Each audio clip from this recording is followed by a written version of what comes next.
Montréal, le 2 août 1757. Ma très chère sœur, je vous espère en belle et bonne santé, ainsi que votre famille et nos chers parents. Je participe de temps en temps à la guerre contre les Anglais, quand l'armée sollicite notre milice pour mener des escarmouches. Nous venons d'ailleurs de revenir d'une petite campagne où je fus navré, mais point gravement, donc nul besoin de vous alarmer. Je vous narrerai cela dans une prochaine lettre, celle-ci ayant un contenu plus urgent, comme vous l'allez. Convalescent, je passe une partie de mes journées en compagnie du tout aussi convalescent M. Michel de Cavelier, gendarme de France, trouvé assez grièvement navré lors de notre action et porté en secours à notre village par mes bons camarades coureurs de bois et sauvages.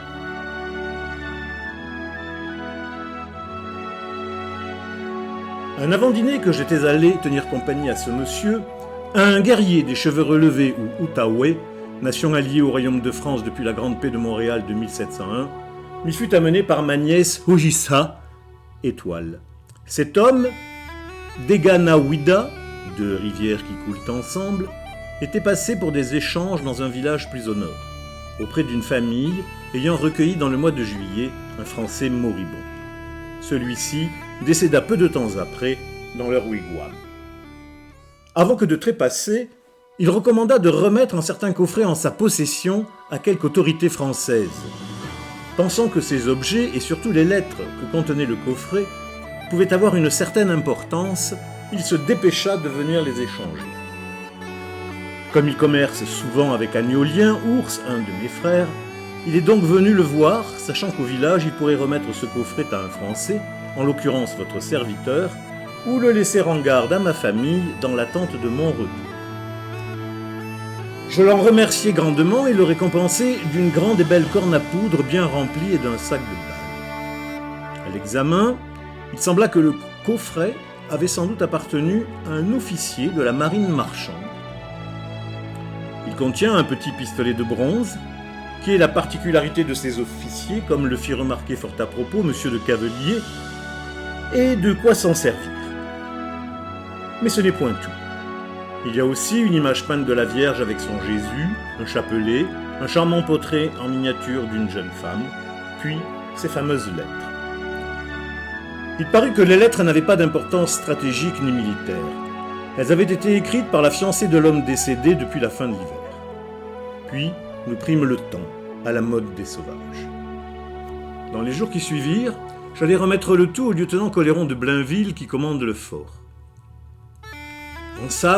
Ensemble, nous décidâmes de procéder de la sorte.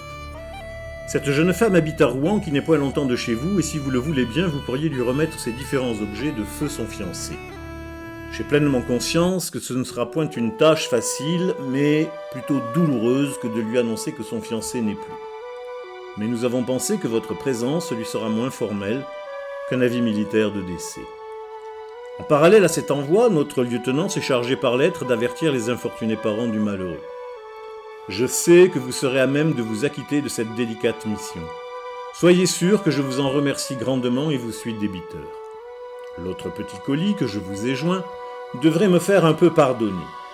Sinon je vais bien et continue mon petit négoce de fourrure qui, s'il ne m'enrichit pas, me procure de quoi assez bien vivre mon année, partagée entre ma famille huronne de Michilimackinac et les Français de Montréal. Je vous écris très bientôt pour vous éclairer sur cette aventure militaire. Avec tout mon fraternel amour, je vous embrasse. Bisez bien vos enfants et votre mari, ainsi que nos parents, le plus chaleureusement possible. Que Dieu vous ait toutes et tous en sa sainte garde. Votre frère.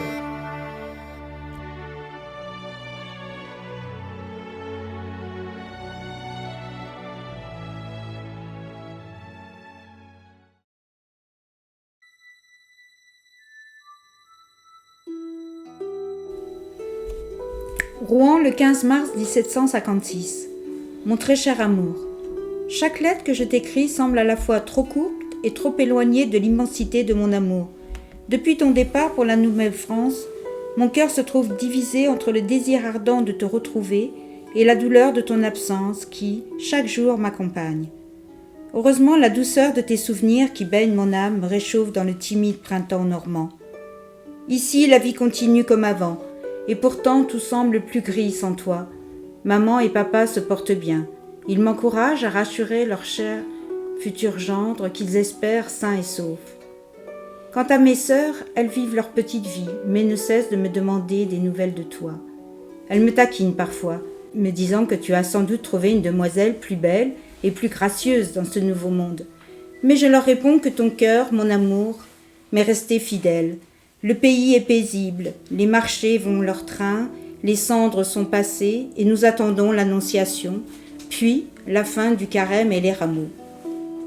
Mais tout cela semble bien insignifiant sans toi. Je t'espère en pleine santé dans ce grand pays qui me semble si hostile et peut-être dangereux pour les honnêtes chrétiens.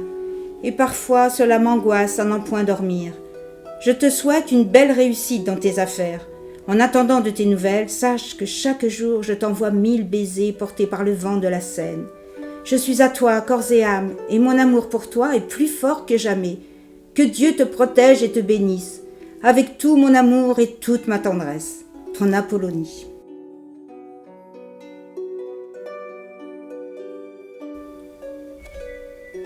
Rouen, le 20 mai 1756.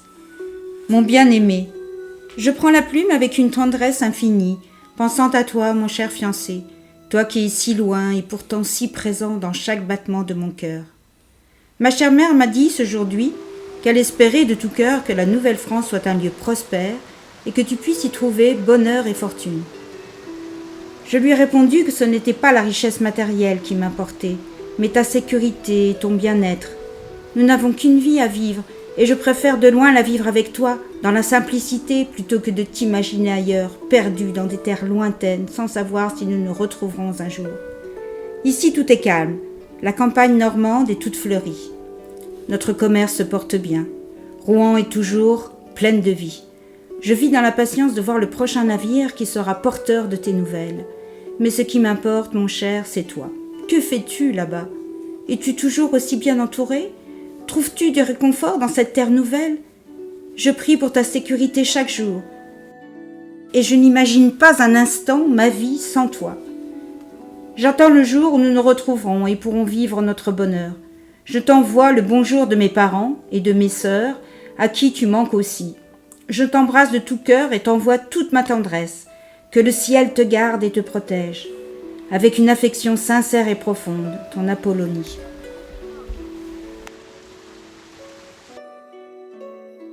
Rouen, le 18 août 1756. Mon très cher amour, je me permets de t'écrire une nouvelle fois comme une douce manière de t'envoyer 1000 baisers à travers l'océan et te dire encore et toujours combien mon cœur t'appartient. Depuis ton départ, j'ai appris à vivre avec ton absence, mais tu dois savoir que l'espace qui sépare nos âmes ne fait que renforcer l'amour que je ressens pour toi. Aujourd'hui, l'air est chaud, les nuits courtes, mais il me manque la lumière de ta présence. Je me souviens de nos promenades, de nos rires et de nos projets d'avenir simples et heureux. Mais aujourd'hui, je me contente de rêver à ce que pourrait être ce futur lors de nos retrouvailles. Je te remercie pour l'aumônière en peau de cerf et ornée de broderies de piquants peints de porc-épic.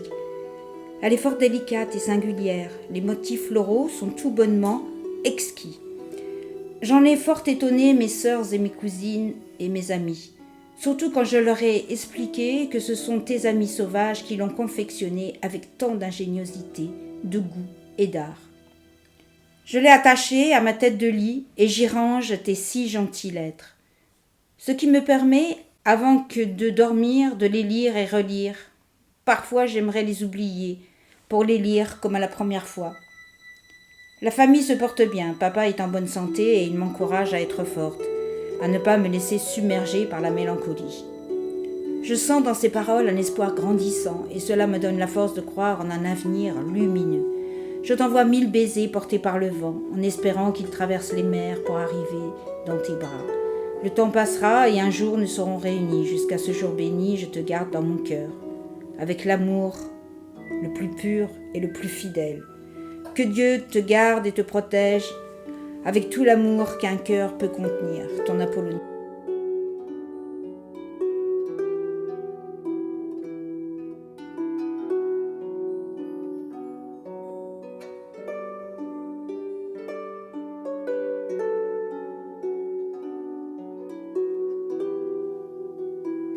Rouen, le 19 décembre 1756. Mon bien-aimé, je prends la plume pour t'écrire, chère et tendre fiancée, car c'est par elle que je peux, ne serait-ce qu'un instant, combler l'immensité de ton absence. Il m'est bien difficile de trouver les mots justes pour exprimer tout ce que je ressens en recevant tes dernières lettres. Je me permets de te dire que si elles me réchauffent le cœur, elles me plongent aussi dans un étonnement sans fin. J'ai lu et relu les descriptions de ta vie avec les sauvages et je t'avoue que je suis partagée entre admiration, inquiétude et curiosité.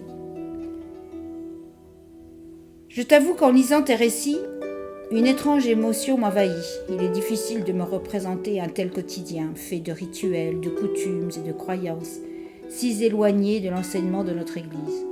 Est-ce que ces hommes et ces femmes te considèrent comme l'un des leurs ? Je dois t'avouer qu'au début, l'idée de te savoir parmi eux me troublait, mais à présent je perçois dans tes lettres une forme d'harmonie dans cette vie. Je décris cela avec un cœur partagé entre la fierté de savoir que tu t'adaptes et la crainte de te perdre dans un monde si lointain, où tout semble si différent. Parfois je me demande si tu te souviens encore des jardins de Rouen, de ses rues et de la Seine. J'essaie parfois de t'imaginer habillé, moitié de peau de bête, marchant silencieusement dans les forêts épaisses, avec pour compagnie le murmure du vent dans les arbres. Et bien que mon cœur soit rempli d'une certaine angoisse, je ressens une forme de respect profond pour l'homme que tu es devenu. Ma chère mère et mon cher père me demandent de tes nouvelles et se montrent un peu inquiets de cette vie fort étrange. Mes sœurs sont toujours aussi curieuses de toi. Elles me demandent sans cesse si tu es devenu un sauvage. Mais je leur réponds qu'un homme comme toi, élevé dans l'amour du Christ et le respect du roi, ne pourrait jamais se perdre entièrement. Je sais que ton cœur est toujours mien. Je t'embrasse tendrement, à travers les océans et les forêts, et je prie pour que le ciel te protège et t'accompagne sur cette terre si lointaine. Ta dévouée Apollonie.